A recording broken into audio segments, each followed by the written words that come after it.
هذه إذاعة إرنا.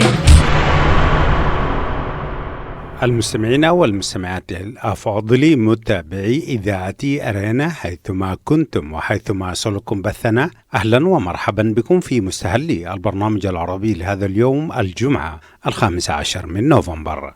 كما عودناكم مستمعي ومستمعات الأفاضل نستهل برنامجنا معكم بنشرة للأخبار، ثم نقدم لكم حلقة جديدة من برنامجكم الأسبوعي نافذة ثقافية، وفيها يستعرض الزميل أحمد شريف آخر إصدارات المطابع باللغة العربية. قبل ذلك مستمعي ومستمعات الأفاضل أقدم لكم نشرة للأخبار فيما يلي أبرز عناوينها. مواطن إريتري يخسر دعوى ضد شبكة تلفزيون أوغندية. افتتاح الطريق الرابط بين جيبوتي ومقلة.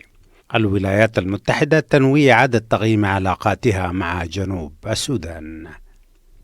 كانت مستمعي ومستمعات الأفاضل تلكم عناوين النشرة، وإليكم تفاصيلها من إذاعة أرينا. هذه إذاعة إرنا. خسر المواطن الإريتري محرتاب سيوم تملسو قضية تشهير ضد محطة NTV الأوغندية. وقالت صحيفة ديلي مونيتور الأوغندية اليومية بأن السيد محرتاب خسر الدعوة في المحكمة العليا في كامبالا، وكانت الدعوة مبنية على اتهامه للقناة بالتشهير به، حيث بثت تقريرا ذكرت فيه بأن المواطن الإريتري المذكور هرب نساء من إريتريا إلى رواندا وقام في أثناء ذلك باغتصابهن. وقال المدعي من جانبه بأن التقرير ألحق أضرارا كبيرة بعمله التجاري في أوغندا، وكان التقرير قد بث في 26 من شهر يوليو من عام 2016، واستمر التقاضي في المحكمة من ذلك الحين حتى الشهر الجاري، وحسمته المحكمة العليا برفض الدعوة. افتتح الرئيس الجيبوتي إسماعيل عمر جيلي في 6 من الشهر الجاري الطريق الرابط بين ميناء تاجورا في جيبوتي وقرية بالي الواقع على الحدود بين بلاده وإثيوبيا، وبلغ طول الطريق 112 كيلومترا. ويمتد الطريق من قرية بالي في جيبوتي حتى مدينة مقلة بطول 400 كيلومتر، وكلف حوالي 156 مليون دولار تكفلت بها دولة الكويت.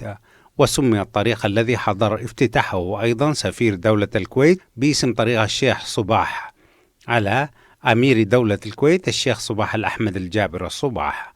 وسوف يؤمن الطريق احتياجات إقليم تيغراي مباشرة من ميناء تاجورا الجيبوتي.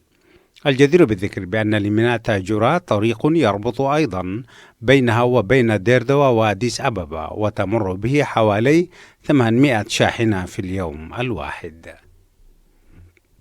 أعلنت الإدارة الأمريكية أنها تشعر بخيبة أمل شديدة إزاء فشل سيلفا كير رئيس جنوب السودان والدكتور رياك مشار زعيم المعارضة في الاتفاق على تشكيل حكومة انتقالية للوحدة الوطنية بحلول الموعد النهائي، والذي كان مقررا يوم الأربعاء 12 من الشهر الجاري. وقالت مورغان أورتاغوس المتحدثة باسم وزارة الخارجية الأمريكية أن الولايات المتحدة تعتبر أن عدم قدرة كير ومشار على إظهار الإرادة السياسية لشعب السودان يدعو للتشكيك في مدى ملائمتها لمواصلة قيادة عملية السلام في البلاد. وأضافت المتحدثة أنه في ضوء هذا التطور ستعيد الولايات المتحدة تقييم علاقتها بحكومة جنوب السودان، وسوف تعمل على المستوى الثنائي ومع المجتمع الدولي لاتخاذ إجراءات ضد كل من يعيق عملية السلام في جنوب السودان. ونوهت المتحدثة إلى أن واشنطن تتطلع إلى العمل في شراكة مع المنطقة من أجل إنشاء نموذج جديد لتحقيق السلام والانتقال السياسي الناجح في جنوب السودان، وستواصل الوقوف مع شعب جنوب السودان خلال هذه الفترة الصعبة. كانت مستمعي ومستمعاتي الأفاضل تلكم نشرة الأخبار قدمناها لكم من إذاعة إرينا، وهذا تذكير بأبرز عناوينها. إذاعة إرينا، صوت مستقل لإريتريا. مواطن إريتري يخسر دعوة ضد شبكة تلفزيون أوغندية. افتتاح الطريق الرابط بين جيبوتي ومقلة. والولايات المتحدة تنوي إعادة تقييم علاقتها مع حكومة جنوب السودان. استمعتم فيما مضى مستمعي ومستمعاتي الأفاضل إلى نشرة للأخبار قدمناها لكم من إذاعة إرينا. متابعة طيبة أتمناها لكم مع ما تبقى من فقرات برنامجنا. هذه إذاعة إرينا. مستمعينا الأعزاء، طبتم وطابت أوقاتكم بكل خير. أهلا ومرحبا بكم إلى النافذة الثقافية، فيها نطالع أكثر من نافذة في رصد لآخر إصدارات الثقافة والمعرفة الإنسانية. سنبدأها بكتاب نحو نظرية عابرة للأجناس في بينية التجنيس والتمثيل لمؤلفته الدكتورة نادية هناوي، الصادر عن دار غيداء للتوزيع والنشر. وهناك إصدارات أخرى تأتيكم تباعا ضمن هذه الحلقة من النافذة، فأهلا ومرحبا بكم. هذه إذاعة إرينا. عزيزي المستمع، في عمان وعن دار غيداء للتوزيع والنشر صدر للباحثة الدكتورة نادية هناوي كتاب جديد بعنوان نحو نظرية عابرة للأجناس في بينية التجنيس والتمثيل.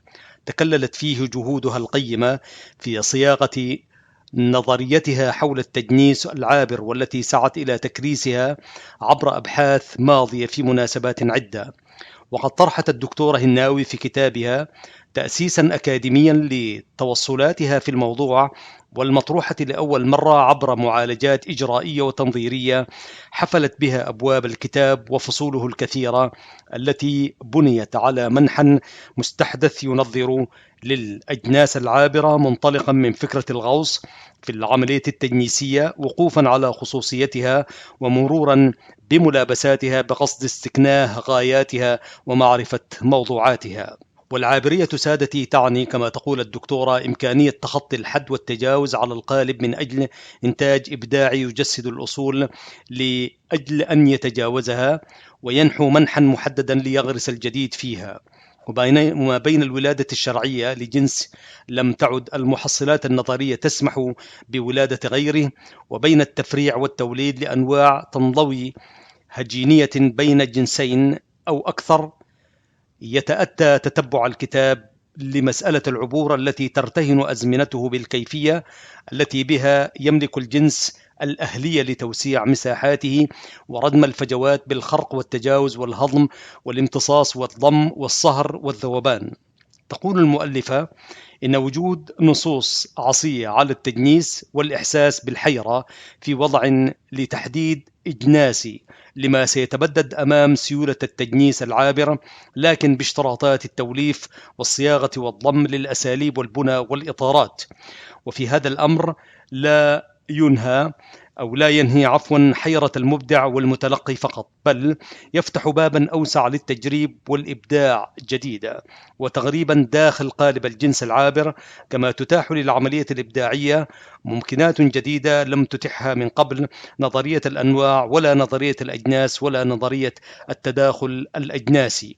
وبالعبور بين الأجناس تتحجم المحاولات التي تستسهل ولادة أجناس جديدة وتتضاءل دعوى التبشير بها، كما تتضاءل القول ببقاء الأجناس الأدبية التي كانت يوما ما تسمى كبرى وتوصف بالأساسية. وبالجنس الأدبي العابر يندمج الحد بالحدود في قالب واحد سيولة ومرونة واحتواء، من دون أن يفقد القالب استغلاله وفرادته. وبقصيدة النثر والرواية والقصة القصيرة والمقالة تتوكد كما تقول الدكتورة عملية العبور الإجناسي طبيعية ومعاناة من أي اضطرابات أو تشكيك، لأن فيها تتمتع هذه الأجناس الأربعة بالمرونة انفتاحا على غيرها من الأشكال والأنواع والأجناس التي تتداخل معها، وقد تنضوي فيها جاعلة من هذه الأربعة وحدها أجناسا عابرة. إذا أردتم الحصول على هذا الكتاب أعزائي المستمعين بإمكانكم الاتصال بدار غيداء للتوزيع والنشر في سلطنة عمان. الكتاب للباحثة الدكتورة نادية هناوي، عنوان الكتاب هو نحو نظرية عابرة للأجناس في بينية التجنيس والتمثيل. إذاعة إرينا، صوت مستقل لإريتريا. أعزائي المستمعين، لازلتم مع إذاعة إرينا الدولية وحلقة في برنامج نافذة ثقافية. الطبعة العربية من كتاب اللغة والسلطة صدرت عن المركز القومي للترجمة للمؤلف نورمان فيركلاف، وترجمه الأستاذ محمد عناني. الناشر هو المركز القومي للترجمة. يدور كتاب اللغة والسلطة حول العمل الذي تؤديه اللغة للحفاظ على علاقات السلطة وتغييرها في المجتمع المعاصر، وكذلك أساليب تحليل اللغة بحيث تكشف عن هذا العمل بشقيه، أي حول زيادة وعي الناس به وزيادة قدرتهم على مقاومته وتغييره. ويؤكد المؤلف أن هذه الطبعة تصدر بعد نحو عقد كامل من ظهور الطبعة الأولى من كتاب اللغة والسلطة، ليضيف عليها فصلا جديدا كضرورة ملحة، حيث إن الحياة الاجتماعية شهدت تغييرا كبيرا في العقد الماضي، أدت إلى حد ما إلى تغيير طبيعة علاقات السلطة غير المتكافئة، ومن ثم إلى تغيير برنامج الدراسة النقدية للغة. ويضيف أن علاقة السلطة على المستوى الدولي بل والعالمي بصفة خاصة أصبحت تشكل وتحدد ما يحدث على المستويين الوطني والمحلي إلى درجة تفوق ما كانت عليه الحال حتى منذ 10 سنوات وحسب.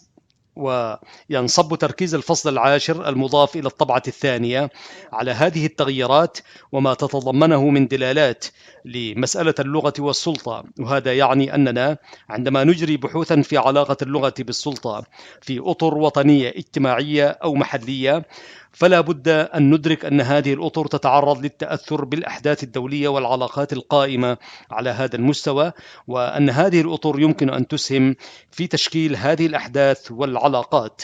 ويشير إلى أن التحليل النقدي للخطاب اجتذب اهتماما كبيرا خارج إطار علم اللغة والدراسة اللغوية، ويبدو أنه بدأ يؤتي ثماره تتمثل في تشجيع الباحثين في العلوم الاجتماعية على إدراج تحليل اللغة في عملهم. ولكن الكتاب يتضمن كذلك النظر إلى التحليل النقدي للخطاب أيضا باعتباره من الموارد التي يعتمد عليها في الصراعات الاجتماعية والسياسية من أجل العدل والمساواة الكتاب وكذلك النقاد. يذكر عزيزي المستمع أن نورمان أستاذ اللغويات المتفرغ بجامعة لانكستر وأحد أهم مؤسسي تحليل الخطاب النقدي، وله عدد كبير جدا من المؤلفات. والمترجم هو الدكتور محمد عناني، أديب وناقد وأستاذ الأدب الإنجليزي بجامعة القاهرة. أصدر حتى الآن نحو 75 كتابا ما بين مؤلف ومترجم، من بينها 19 مسرحية لشكسبير، وله كتب متميزة في النقد الأدبي ومجموعة كتب قيمة عن دراسات الترجمة، وحصل على عدد كبير من الجوائز والأوسمة تقديرا لإسهاماته في مجال دراسات الترجمة والنقد الأدبي، منها وسام العلوم والفنون من الطبقة الأولى، جائزة التفوق في الآداب، وجائزة الدولة التقديرية في الآداب. هذه إذاعة إرنا. المستمعون الكرام، نصل الآن إلى المشهد الثالث والأخير في سلسلة الإصدارات الثقافية التي ارتأينا أنها تفيد المستمعين في تتبع ما يصدر عالميا في مجال الثقافة والمعرفة العامة.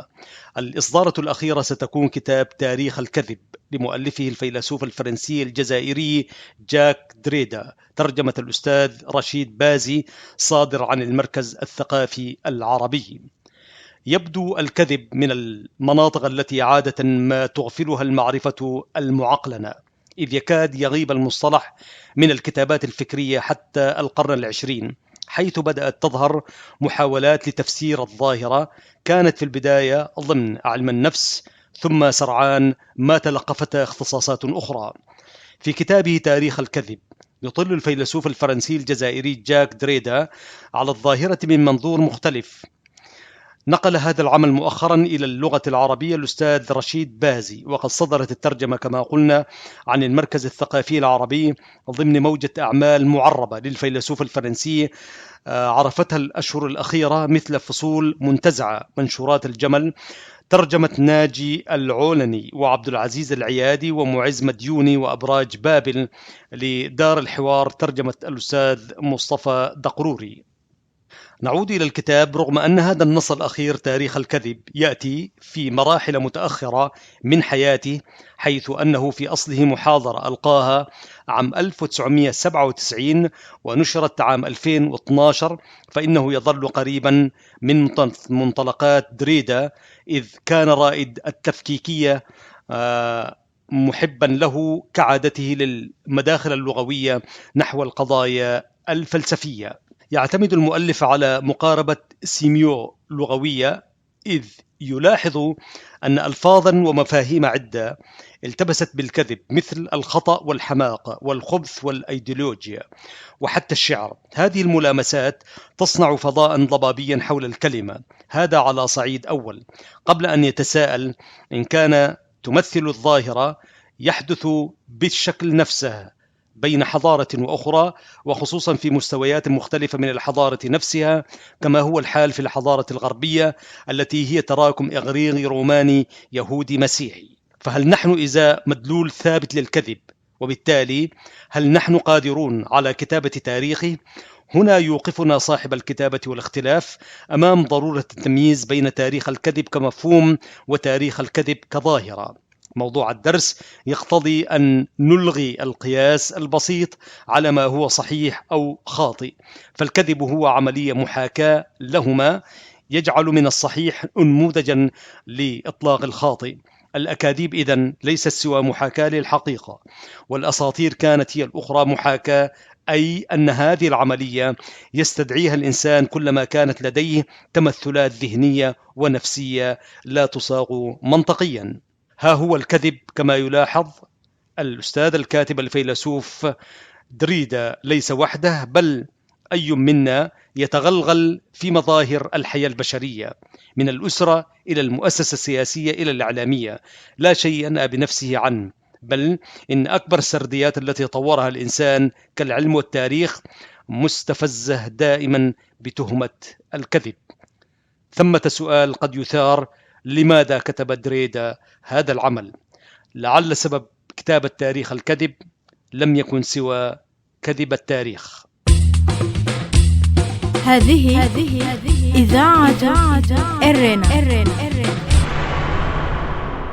مستمعينا الأعزاء، كنتم مع حلقة في برنامج نافذة ثقافية، وفيها فتحنا أكثر من نافذة لرصد آخر إصدارات الثقافة والمعرفة الإنسانية. بدأناها بكتاب نحو نظرية عابرة للأجناس في بينية التجنيس والتمثيل لمؤلفته الدكتورة نادية هناوي، الصادر عن دار غيداء للتوزيع والنشر. ثم استعرضنا ملخصا لكتاب اللغة والسلطة، الصادر عن المركز القومي للترجمة لمؤلفه نورمان فيركليف، وترجمة محمد عناني الناشر المركز القومي للترجمة. وأخيرا توقفنا في كتاب تاريخ الكذب لمؤلفه الفيلسوف الفرنسي الجزائري جاك دريدا، ترجمة الأستاذ رشيد بازي، الصادر عن المركز الثقافي العربي.